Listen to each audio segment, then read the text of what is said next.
நான் யதார்த்தமாக வீட்டிலேருந்து ஆற்றுக்கு கீழே வந்தேன். வரும்போது பார்த்தீங்கன்னா பேப்பர் மாதிரி இருந்துச்சு. எடுத்து பார்த்தா அது பார்த்தா எல்லாம் பத்திரம் ஜெராக்ஸ் மாதிரி இருந்துச்சு.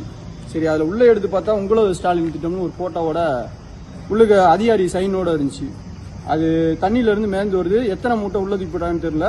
இப்போ நம்மளுக்கு கிடைச்ச ஒரு 15-20 ஃபைல் கிடச்சிருக்கு. அது மட்டும்தான் தண்ணிக்குள்ளே ஊறினதை எடுத்து வந்து வெளியே காய போட்டுருக்கு. ஆனா இது உள்ள தண்ணி ஆழமா? இது ஆழம் வந்து இப்ப 2-3 ஆள் மட்டும் இருக்கும். அது கீழே இப்ப புல்லுக்கு போட்டிருந்தாங்கன்னா நல்லா முடிச்சு கட்டி போட்டிருந்தாங்கன்னா வெளியே வர போறது இல்ல. அப்படியே அது மண்ணோட மண்ணா மக்கிரும். எத்தனை மூடை போட்டிருப்பாங்க என்னன்னு நம்மளுக்கு கணிக்க முடியாது. ஏன்னா அவங்க போட்டவங்களுக்கு தெரியும் எத்தனை மூடை போட்டாங்க, எத்தனை இடத்துல போட்டுருக்காங்கன்னு கூட தெரியாது. இங்க மட்டும்தான் போட்டாங்களா, இன்னும் ஒரு 10 இடத்துல சூஸ் பண்ணி ஆயிட்டு போட்டு வந்தாங்கனாலும் தெரிய போறது இல்ல.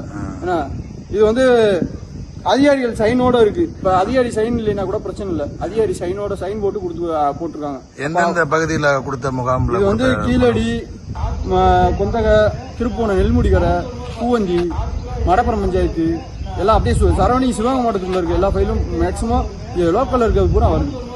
திருப்பணத்தை சரௌண்டிங் இருக்கிற பூரா. உங்க பேரு? என் பேர் கார்த்தி. திருப்போணம். ஆமா, திருப்போணம், வடகரை.